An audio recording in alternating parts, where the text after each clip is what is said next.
Okay, so the first player who goes first is going to pick 4 colors of dice. You know, there's probably going to be up to 6 different colors to choose from. They're going to choose 4 of those colors. What are they going to do with them? Well, after they choose the 4 that they want, and they all have to be different colors, then they roll them. So let's say I wanted a blue dice, and a green dice, and a purple dice, and a red dice. I would then roll them, and then, without changing what side they landed on, you will put them into this rover, okay? You will put them into this rover here. Now, the rover isn't really necessary, but it does have its uses for the game, and so it's still nice to have. So, now these are my choices on my turn. I rolled these 4 dice. I get to pick one of these dice to place, and then take the corresponding action, okay? So let's say I choose... Okay, let's say I go with the purple diver dice here. I will place that dice right there, okay? And then I will place my corresponding diver at that location, okay?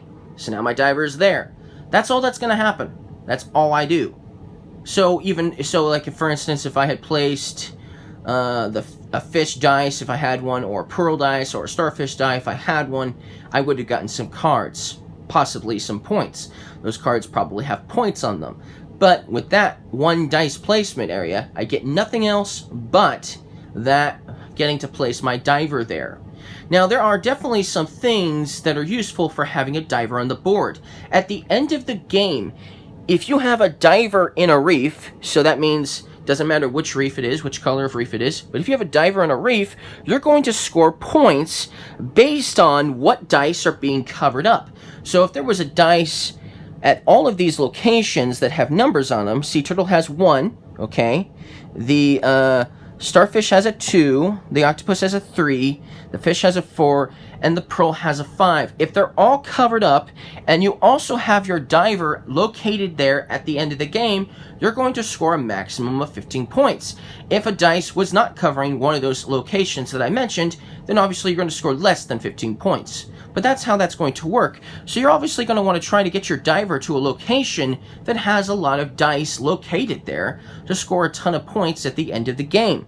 I know a player who lost this game because they didn't have a single diver on the board because they didn't, roll a diver. So that can happen. But that's the point. That's what's going to happen. Now, one thing to note is you can never put your diver at a location that another player has a diver. So if you roll a dice that has already a diver located there, you're obviously not going to be able to place your diver there. You'll have to choose another dice or put that other dice onto the island. Okay? So that's the issue with that. Now, obviously, if I was to roll... Okay, so let's continue on. So what's going to happen is, after that's done, after they take their action, you're going to hand this rover to the next player. Okay, they're going to have these 3 dice. They're going to choose another dice of their choice. It can be any color now, but they're going to choose one more dice, and then they're going to roll all 4 dice, and then, choose one of the dice to take an action. That's what they're going to do. This is going to continue. Okay, that's how the flow of the turns are going to continue, and depending on how many players you're playing with will depend on how many rounds there is max. So if you're playing 2 players, it's going to be 10 rounds. If you're playing 3 players, it's going to be 9 rounds, and if you're playing with 4 players, it's going to be 8 rounds, okay, max. I say that because you might actually run out of dice before the game is over. It's possible that could happen, depending on how bad things were rolled during the setup. But that's how it's going to work. Then, after that is done, obviously the scoring will happen and a lot of points will be scored. But there are other ways to score points than just simply scoring points at the end of the game. There are ways to score points while you're playing as well. And we will talk about one of those ways in a moment. But that's what's going to happen, okay, for that dice placement area of the diver. But how, you're probably asking, how am I going to get the treasure chest for the diver? Because that is supposed to be the same one, right? Well, what you're going to need is you're going to need a different diver. You're going to need a different colored diver dice. Okay, so let's say this was the next dice I had rolled. Forget that I have that right there. Let's just say this was the next one I had rolled. It was my turn next, or whatever. I get to put that dice up there. And then, basically what's going to happen is this diver is going to come down. He's going to collect the treasure chest.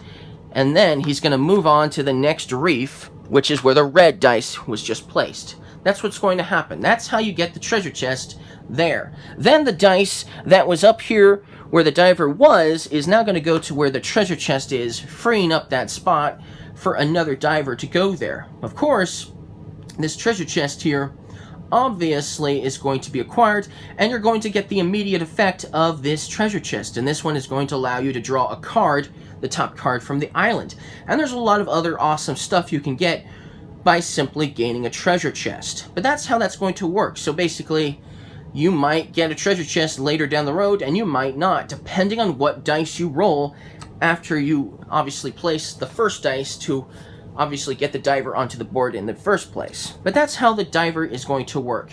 You're going to score points at the end of the game with the diver, and you're also going to possibly get some treasure chests too, maybe. But that's how that's going to work. Now let's say I had rolled this and decided to place the sea turtle dice. I would place it at this location and get the sea turtle.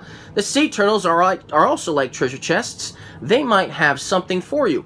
And ooh, this sea turtle actually has a treasure chest, which means I would get a treasure chest that wasn't in the game. So I just took one that wasn't in the game, and I would get this. Ooh, so now I've got this, and this treasure chest obviously is going to give me a pearl card. Pretty cool. Now, another thing these sea turtles do is you'll notice it has a nice little square on it.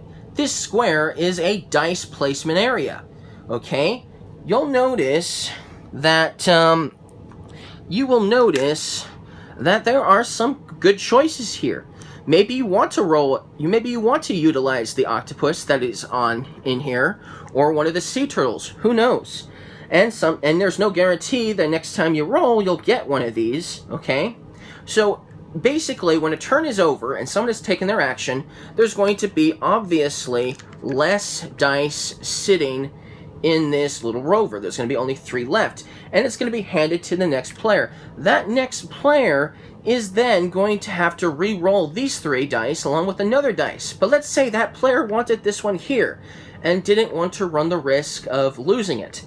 Well, if they had a sea turtle, what they could do is they could basically, so let's just place that here so you can see the option. You can lock this dice down, okay? And you could place it right onto the sea turtle. That's how that would work. And then when you roll the dice, it's locked here on this sea turtle, safe and sound, while the other dice have to get rolled. You can do this up to 3 times on the same turn. So if you have 3 sea turtles, you can do it with the other 2 dice that are also sitting in the rover, meaning the only dice that's going to get rolled is the one you choose to roll, because you have to roll one, obviously, and you have to choose one every time it's your turn. So that's how that's going to work. So if you have 4 sea turtles, you won't be able to do it 4 times. 3 is the max. But that's how it's going to work. And then after you have rolled your dice, then you can choose either from here or the one that you locked out. So now, I can obviously use this octopus, which is nice, right? So that's how that's going to work with that. Now, there is still the one location to talk about, the octopus. I saved that one as the best placement for last. And let's just say, for the point of argument, that there are already some colors out over here. So, let's say, for instance, the octopus, no, let's go with the sea turtle. Let's say the sea turtle dice is there as well. Okay, let's say I get the purple octopus dice, and I place it right here at this location. What's going to happen is you're going to get to put your corresponding octopus onto the dice. You actually get to put it right onto the dice, and it goes on pretty nicely, so that's really cool. So you're going to put it right onto the dice. When that happens, what you're going to do is you're actually going to score some points. you're going to score 1 point for every dice on that reef. Okay, so this octopus, has tentacles, so he's going to score you a point for the dice he's sitting on, and in a sense, he's going to be grabbing the other dice thematically, almost, to score you some additional points. All the dice that are nearby him are going to score you an additional point. So since there are actually 4 dice in this area right here, you're going to score 4 points because you just placed that octopus there.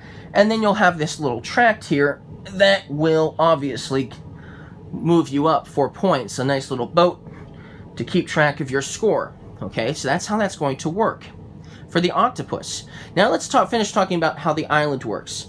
If you place a dice on the island, what's going to happen is, depending on the color you choose, might depend on a lot of things. Okay, so if you place a purple dice onto the island, okay, let's say this is the one I go for, and I'm going to choose it, and I'm actually the green player, and I choose this one to put onto the island because maybe I don't have any options anyways as far as where I can place dice. Well, what's going to happen is that octopus over there is yellow, not green. And so whenever an island dice color is placed onto the island and there's an octopus sitting on the dice for that color, the player that owns that octopus is going to automatically score 2 points. So in a sense, you could be helping out your opponent, which obviously you might not want to do because you're going to help them score some points in the process. But if you still decide to do that, this is what's also going to happen.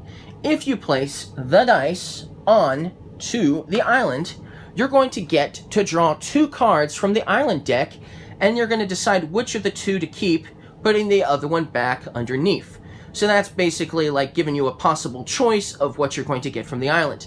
If you score points, so if instead I was the player who had the octopus on purple and I placed it on purple and I'm green, the green octopus, and I scored 2 points, I would only get 1 card from the island pile, just the top card, okay? That's how that would work. If nobody had any octopuses for that particular color, then I would still only get 1 card from the island pile as my basically bonus for taking that action. But basically, you get how this game is going to work, what you're going to get based on, obviously, where you place your dice. And we'll talk about what you can score for points and how the treasure chests and the cards, the different cards work in the next video.